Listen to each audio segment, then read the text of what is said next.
shall not be moved. I shall not be moved, just like a tree and planted by the water.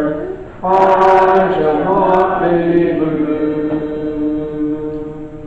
Thank you. You may be seated.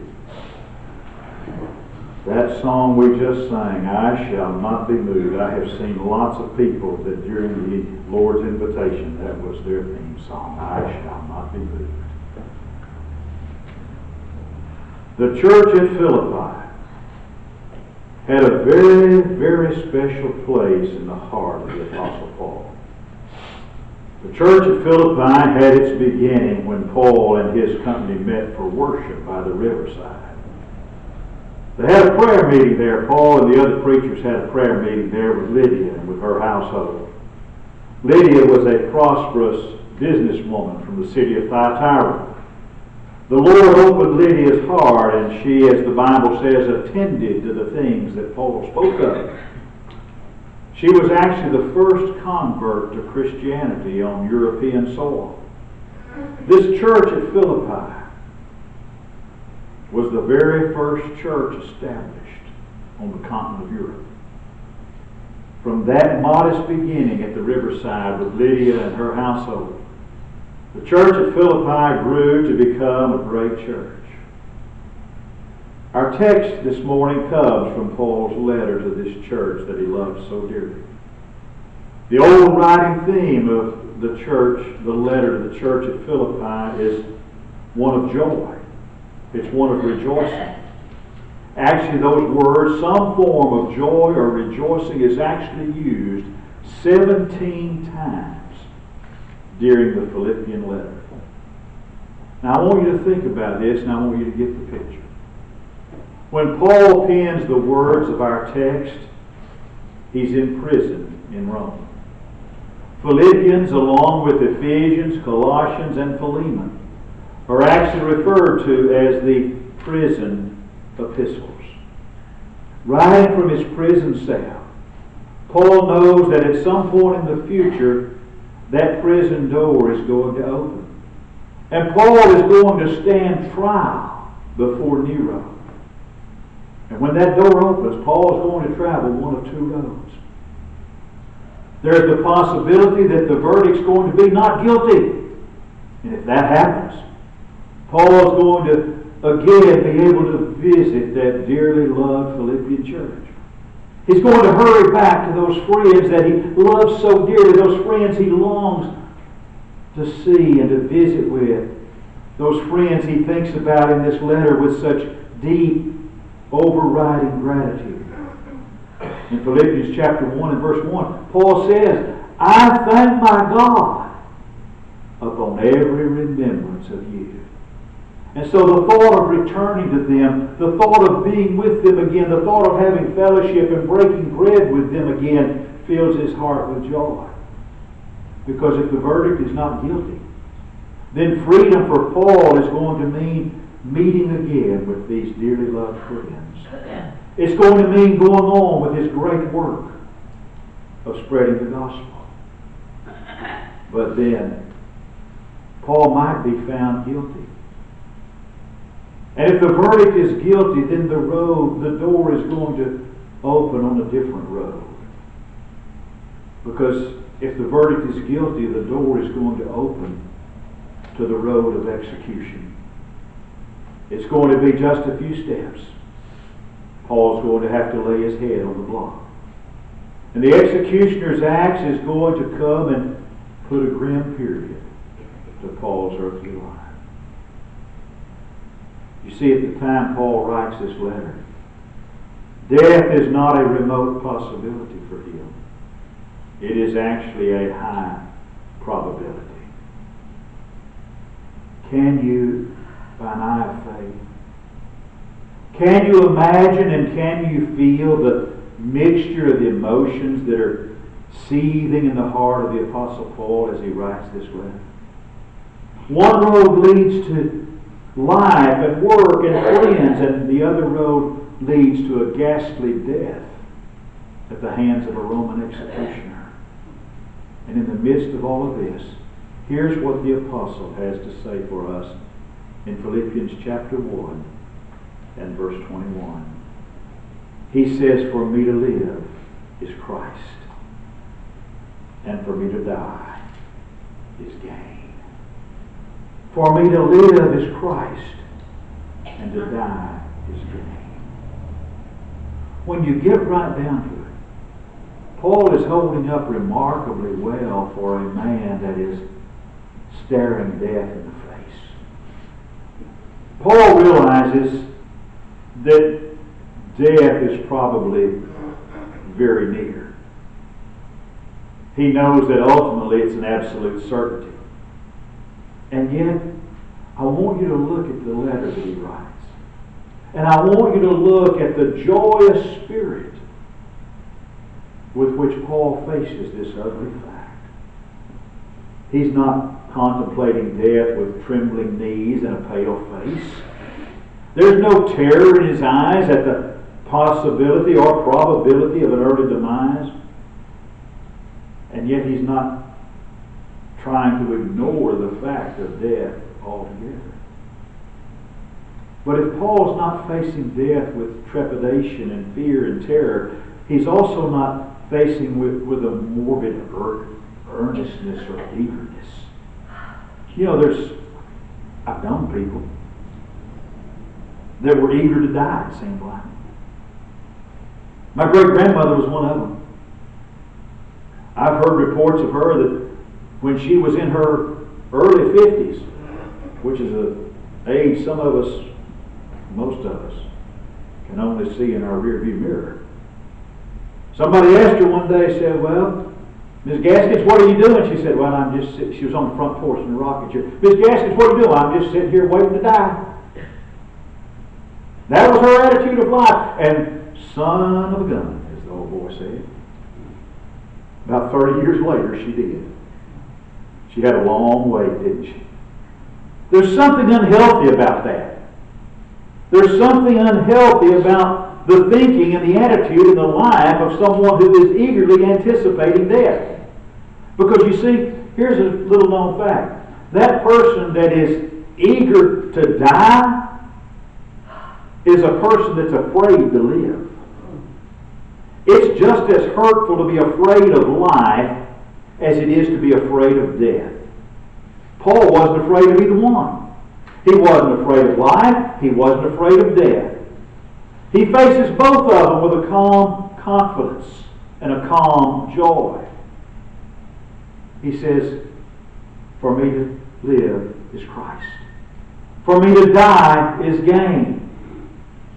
He as much as says to God the same thing Jesus said in Gethsemane, "Thy will be done." If he's set free, he's going to see his friends again. He's going to be able to keep doing the work that's so near and so dear to his heart. And if he's condemned to death, it's going to mean something even better. He's going to get to see Jesus. That's why in verse 22 he says, "I don't know what to choose." He says in verse 22, "I am in a strait between the two." He says, "Because I want to depart and be with Christ, which is far better," he said. "But to abide in the flesh," he says, "that's more needful for you." He doesn't know what to do. I wonder sometimes, is it possible that in our humanity we don't share the same faith that Paul had? Is it possible that we're not able to face the future with the calm confidence that Paul had? If that's the case, we must agree that the faith that Paul has is a faith worth having. Because Paul is able to look life and death in the face. And he looks life and death in the face, and he does it without fear. He does it not just without fear, but he also does it with great expectations. Whatever the future holds, Paul's faith makes it possible for him to live and to live joyously. Whether his faith guarantees the future or not, it guarantees the present. And you have to wonder, how can he stare death in the face and say to die is gain? He's not able to do that because that kind of attitude is inevitable. Because death is not always gain. We can conceive of circumstances where death is actually a total loss. Whether or not death is gain depends on the values of the man or the woman who dies. Just suppose that all of a person's values are material. And suppose all of their values are tied to this present world. Instead of saying, for me to live is Christ, that person says, for me to live is the world. And for that person that's absorbed by the things of this world and obsessed by the things of this world, death is not gain. You remember the rich farmer of Luke chapter 12? His crops came forth abundantly. He said, what will I do? I have no room to bestow all of my harvest. This is what I'm going to do, he said. I'll tear down my old barns. I'll build greater barns. And I'll say to my soul, thou hast much goods laid up for many years. Take thine ease, eat, drink, and be merry. And God called him a fool. God said, thou fool, this night thy soul shall be required of thee. And then whose shall all these things be which thou possessest? When death came for him, it did not enrich him. It left his hands as empty as the pockets of a shroud. And in case you're not familiar with it, funeral homes actually still sell shrouds. If you don't have proper clothes to bury your loved one in, you can still buy a shroud from the funeral home. And shrouds do not have pockets. So when I say his pockets were as empty as the pockets of a shroud, that means there was nothing. If all our values are material, and all of our values are encompassed by this world, death's going to rob us of everything. Or maybe we're like the rich man of Luke chapter 16. He would say, for me to live is pleasure. A closet full of Armani suits, Allen Edmonds shoes, and a freezer full of prime rib and lobster. Now, in case you don't know it, that's 21st century for clothed in purple and fine linen and faring sumptuously every day. He lived for the pleasures of this world. And if that's all we do, death is going to strip us of our purple. It's going to rob us of our banquets. Because when that rich man died, he found himself in a situation where all of his vast wealth was not enough to buy a drop of water. So who is death gain for? Death is gain for those to whom life means what it's meant to Paul. Death has no power to change character. And it's only those of us, those who can say, for me to live is Christ. If we can say, for me to live is Christ, then we can add that next sentence, to die is gain. You see, Paul could answer every question about himself in terms of Jesus. When he said, for me to live is Christ, that means Christ is the author of my life. He's saying, I did not begin to live in a real sense until I met Jesus Christ. And he's no doubt thinking of that experience of his life 30 years earlier.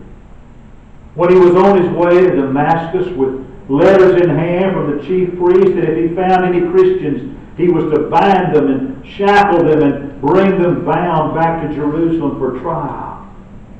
And on that road to Damascus, that great light knocked him down to his knees. And he heard a voice that said, Saul, Saul, why persecutest thou me?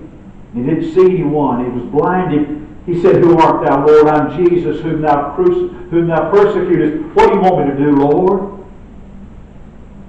Go into the city, and there will be told you what you must do. He's on his way, and he's doing now, when he writes this letter, what he had been on his way to punish others for doing. He's calling Jesus Lord. Because when he went into the city, Ananias the preacher came to him, and he said, Saul, why tarriest thou? Arise and be baptized, and wash away thy sins, calling on the name of the Lord. And that's what Paul did. And that's when Paul was reborn. That's when Paul began to serve Jesus. And that's why Paul can say, for me to live is Christ, and to die is gain. When he says, for me to live is Christ, that meant for him to live was to reproduce Christ in his life. Beloved, that's what life needs to mean for all of us. That we are to reproduce in some fashion the virtues and the sacrificial deeds that made the life of Jesus the beautiful something that it was. Paul meant that Christ was the aim, the motive, and the goal of his life. That he only lived to please Christ, to possess Christ, to be like him. That was the goal of all of his hopes, all of his dreams, and all of his prayers. Listen to what Paul has to say in Philippi chapter 3 and verses 7 and 8. Those things that were gained to me, I counted lost for Jesus Christ. Doubtless I count all things but lost for the excellence of the knowledge of Christ Jesus my Lord, for whom I suffered the loss of all things, and do count them but dung, that I might win Christ. Everything that life meant to Paul was summed up in Jesus Christ. You see, Paul lived in the expectation of gains beyond death. Paul believed that death was going to bring him into a more intimate fellowship with Jesus Christ. He said, having a desire to depart and be with Christ, which is far better. Paul believed that having lived with him here, Paul would live with Jesus there. He had full confidence in that fact. That's why he wrote what he did in 2 Timothy chapter 1 and verse 12. When he said, for the which cause I also suffer these things, nevertheless I am not ashamed. Why not, Paul? For I know whom I have believed, and am persuaded that he is able to keep that which I've committed unto him against that day. Paul also believed that death would bring him into a closer fellowship with his Lord. He believed he would have fellowship with the best that had lived and died through all the centuries. That was Paul's faith. Are you listening? Paul's faith can be our faith. Paul's faith can be my faith and your faith. I'm interested in that life to come. And I'm interested for many reasons. I think of the words of that song. Oh, think of the home over there, by the side of the river of life, where the saints, all immortal and fair, are clothed in their garments of white. Another verse of that song reads, many dear to my heart over there are watching and waiting for me. I'm acquainted with some that have passed from this life into that land that's fairer than this. And I firmly believe there are many that I have known and I have loved who are there waiting for me.